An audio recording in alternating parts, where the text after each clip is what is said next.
Today, she still works full-time and yet finds the time in the evenings and on weekends to give back to her new country as a docent right here on Midway.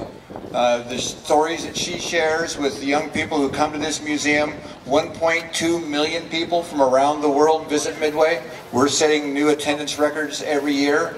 Last year, 1 in 8 visitors were from China and throughout Asia, an international destination. And it's because of people like Stephanie Din, a frequent wind refugee, who brings this museum to life that has made it so popular. Ladies and gentlemen, please welcome to the stage Midway docent Stephanie Din.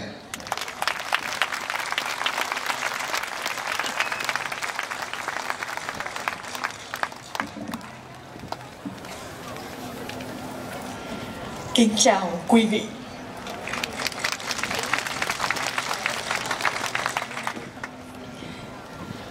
Tôi tên là Đinh Thị Đoan Trang. 40 năm trời vừa qua, gia đình tôi vượt biên từ Việt Nam qua Mỹ. Cái thuyền USS MIDWAY chở gia đình tôi từ Mỹ, từ Việt Nam qua Mỹ. 40 năm vừa qua, trên cái chỗ này, gia đình tôi xuống cái helicopter gần chỗ này, trên chỗ này họ cho gia đình tôi một chỗ để ngủ. USS MIDWAY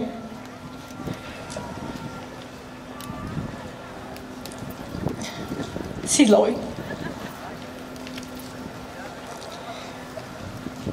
Từ USS MIDWAY, gia đình tôi đi tới Subic Bay, Philippines. Từ Subic Bay, Philippines, 3 tuần sau, chúng tôi tới ở Monmouth, Illinois. Population 1.100 người. Hello everybody.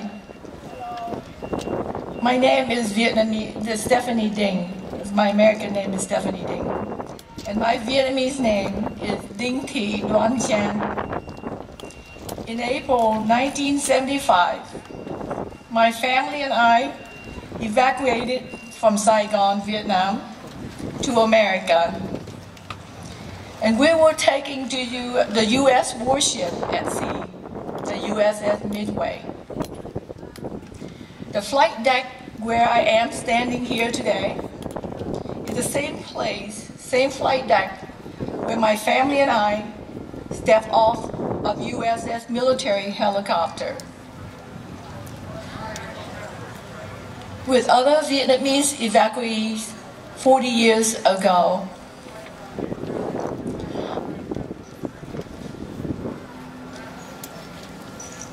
I was a young teenager at that time. Tôi mới có 15 tuổi thôi. I did not know then what the name of the operation was, but since I learned it was called Operation Frequent Wind. My voyage to America. The memory of that day is still vivid in my mind and in my heart.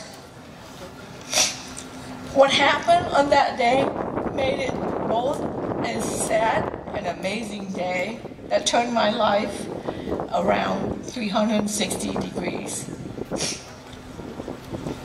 I thought about it and decided I should record what had happened because I don't want to forget everything once I get old and senile.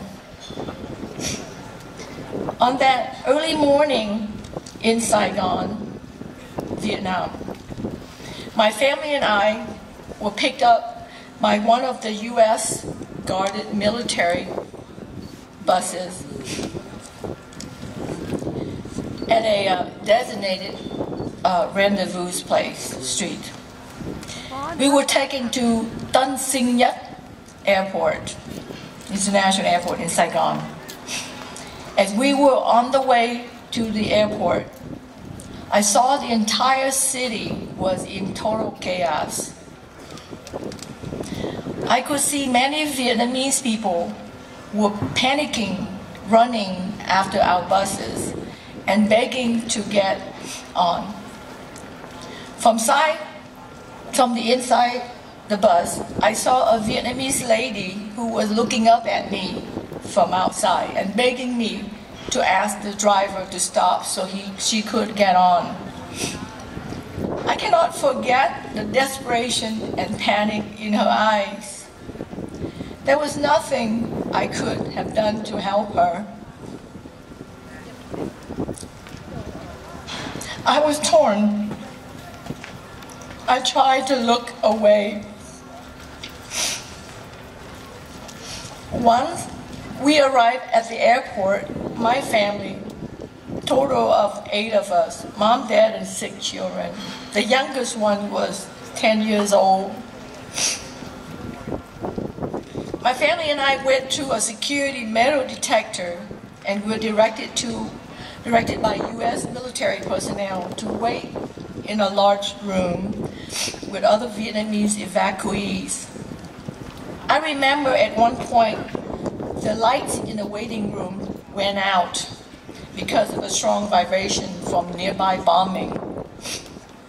I could feel and hear panic and fear from the people who were in the waiting room.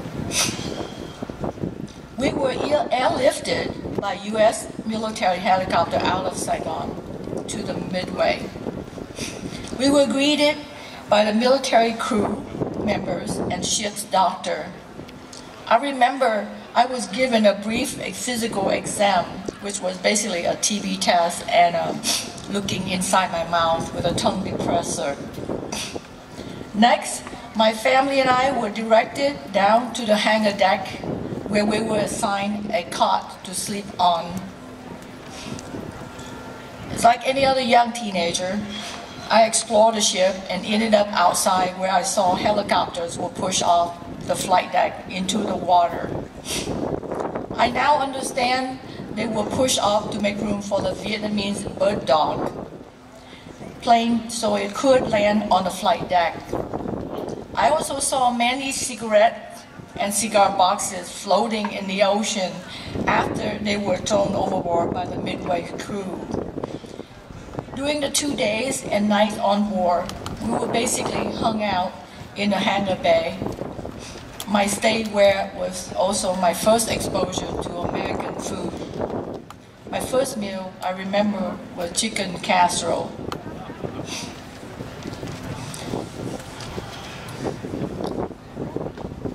Our first stop was the U.S. Navy base in Subic Bay, Philippines. We were transported to shore by the ship's small boat. If any one of you saw the film last night, we was climbing down from the Jacob's ladder. It was a scary experience for me, and I'm sure it was for my family and for other Vietnamese evacuees as well. We stayed there for 3 days and flew to Guam with other Vietnamese evacuees on Transverse Airlines, TWA, sponsored by the U.S. government.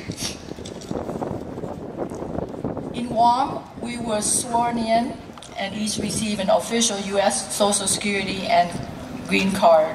We then flew to Hawaii and to another military base in Arkansas before we reached our permanent home in Monmouth, Illinois, a small town in the Midwest with a population of 1,100 people.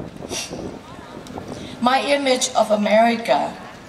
On the ship that day, my dad told us that he will arrange to have my sisters, my brother, and I finish school and get a good jobs when we land in America. I stood on the USS Midway deck and imagined what it would be like to live in America, not knowing how to speak English very well. I felt so lost.